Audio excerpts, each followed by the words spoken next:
Please remember throughout the discussion that these are thoughts, ideas, and opinions, and not everything we say is 100% true, but we will try to stay as accurate as possible with the information that has been given so far. Hey, I'm Cullen. And I'm Chris. And this is Chasing the Shadows. So, this discussion is about Mario Kart 8. So, we've seen a lot of the trailers. You just saw them for like the first time I showed you. And so, what are some of the things that you actually think were just mind-blowing to you? The anti-gravity feature. Yeah, wow. Like, you could talk about anti-gravity for like hours. So, just the way it merges with the hang gliding effects and the underwater effects. The underwater effects. And especially, like, as we're watching the trailers, it's like your head would turn because you wanted to stay focused on the character, but it actually shows you, like, if you play the game, it's like, when the camera turns a little bit, you're like, wow, I'm actually, like, on the side of a wall or upside down. It really gives you that feeling. I felt like I was in anti-gravity at one point. Watching those. And then the other thing about anti-gravity would probably be, you know, one of the mechanics in the game is when you run into somebody, you get the speed boost. Yeah, you spin out and then you get a speed boost rewarded to you. So it, like, when you're in anti-gravity, unlike when you're not, it's almost like opposite. Yeah, you want to ram into people and you both spin out, but you both get rewarded with a instant speed boost. So it's kind of like a gift and reward, but there's also the obstacles, like we saw on a water park with the submarine. It had the tires, and when they hit the tires, they got a speed boost. Yeah, they'd spin out, but that was only to the person who hit it. So that was... anti-gravity is basically like opposite almost. Yeah, and it really leads up to some really innovative course designs.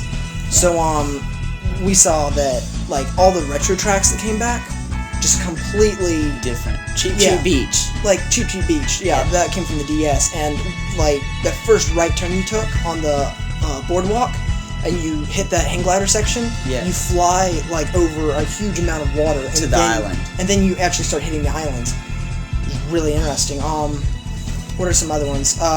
You said you had one innovative course design. It's actually from the new part of the Sweet Sweet Canyon. I love that track. Yeah. I don't know. I think it's probably that Soda Lake. It's just like okay, don't get on me about that Soda Lake. I love the donuts and chocolate and all those just as much as the next guy. But everything's still like the same about that, except the anti-gravity. You're going through the normal track, and then you have to avoid all these obstacles when you're not anti-gravity that could slow you down. Yep. And then you hit that Soda Lake, and then your underwater mechanics kick in, and then you hit your anti-gravity, and then you find yourself perpendicular to the ground, going up and side down. And you can take alternate routes. So these innovative tracks are just insane, mind-blowing.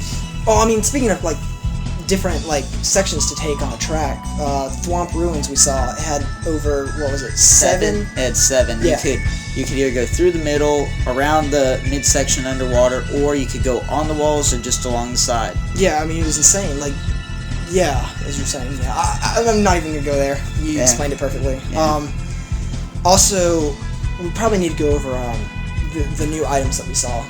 All the main ones are back, but they've changed a little bit how they're used. Like the 3 red shells. You can't use them and then get 3 red bananas or something. It's like a backup. Yeah, you have to use all 3 before you can get a new item. It takes up your item slot. Yeah, so no longer can you have like a backup weapon. Say you were like in first place and you had a banana and you're holding it behind you. You can't get another banana so that you can stay in first place.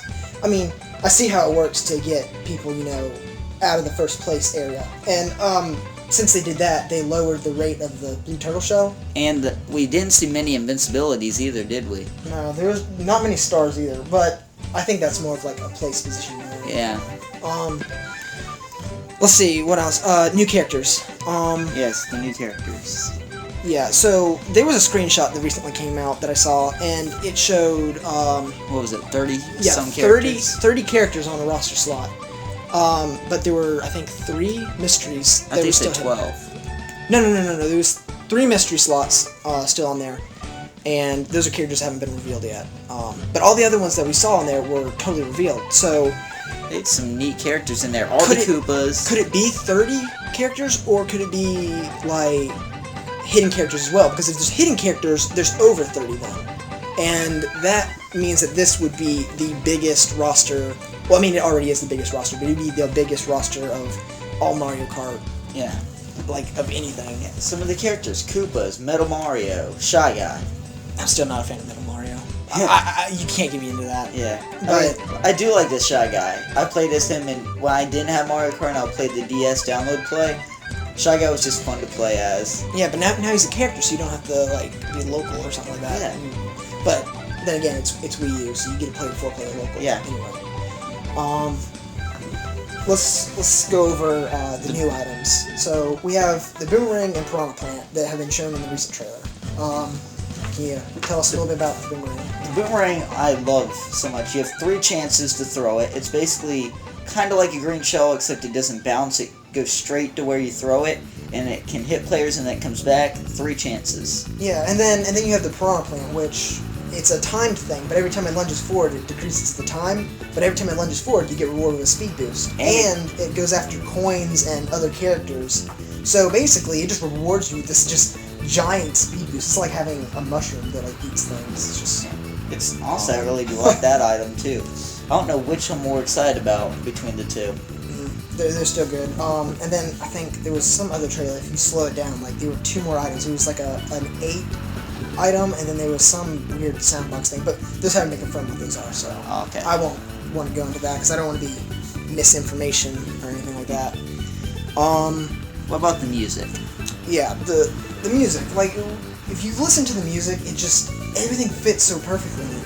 What was that? Shy Guy Falls, I think it was? Shy Guy Falls, yeah. That was perfect. We were talking about, like, how... It was dynamic, adventurous. Yeah, it had, like, this, like, adventurous tone to it, but also it had this, like, fun and exciting tone as well. Like, I don't know. It's what gets you involved into the games. Yeah, and just the way that anti-gravity works on Shy Guy Falls is you start off level to the ground, and then as you go through it, you take a left turn and then a right, and then you hit your anti-gravity panel, and you go from being completely straight up, and you turn completely sideways, and you jump over one of the waterfalls, and then you find yourself taking a left turn going straight upward the waterfalls with falling speed panels, and then you go back down the waterfall and up to a hang glider section and fly over a giant chasm.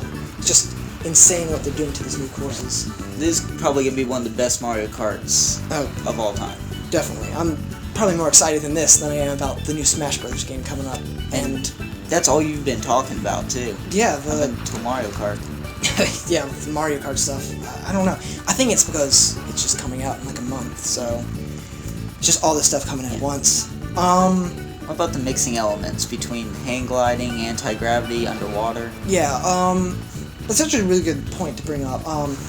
So the merging of the 3 mechanics are just mind-blowing. Like, you could be underwater and hit an anti-gravity zone and go completely upside down while being underwater. Or you could be in anti-gravity mode and hit a hang gliding section and just fly completely off of a wall back onto level ground or something like that. It's an insane mechanic. It's insane what they're doing to the whole thing, and the 3 merging of these mechanics give you like alternate routes to take and stuff that they're just taking these retro courses and completely redesigning them. Like, I don't even think people would recognize some of the courses, like Dry Desert from... That is so different from... Yeah, from Double Dash. It's so different. And that oasis that's there now, and you actually go underwater and jump out of it. That's insane. I can't describe it. It's just so different. So, let's see. The vehicle customization? Yeah, so vehicle customization's back. You still get to choose your wheels, your cart, and the glider. And not only are there carts and bikes, there's also... What is it, buggies? Yeah, buggies have been added, which are basically kind of like ATVs, 4-wheelers. Yeah, so that's kind of interesting. I haven't really seen how they're different from carts. I think they play the same as carts. Also, from the Wii version, they had tri-carts, right? They were like 3-wheeled carts. I don't know if I've seen any yet. I might have and just maybe skipped over it, but I wonder if they'll play the same way as they did in Mario Kart Wii. So that's unique. But yeah, so what are your like overall thoughts on Mario Kart 8? Just overall, are you excited? I think it's going to be one of the greatest games of the year, no question. Oh yeah, definitely. I think it's probably going to be one of the top Wii U games. Like if you own a Wii U, you gotta get this game. Like, there's no doubt. No question. You have gotta to. get this game. Yeah, it's just Like, at first, I saw the game and I was like, oh, it's just like a recreate of Mario Kart 7. I mean, even with the anti-gravity, it didn't really shock me as much because I didn't really see it as a really shocking mechanic. But now that I think about it, the speed boosts, the new things you can do, the merging of mechanics, all these characters on a race at once, 12 players, it's just, I don't know, it just makes the game so cool. It makes me have to get this game. Yeah, I have to. You have to get this game, or play it, and then Yeah. yeah. How pumped are you guys? Yeah, let us know in the thoughts and comments. We'd really like to see. So I'm here with Chris, and he has his own featured channel called Future Toxics. I'm on your homepage. You can find me that way. I do a lot of Call of Duty videos, pub stomping, and quick scoping, trick shotting, whatever. I'm getting montages all together. They're being edited right now to be posted. Yeah, it's some really good stuff. So go check it out. If you enjoyed, please like, comment, and subscribe. Check our website at ChasingTheShadows.webs.com or get to it through our channel homepage. Stay up to date by following us on Instagram. This was Chasing the Shadows. See you guys later and have a nice day.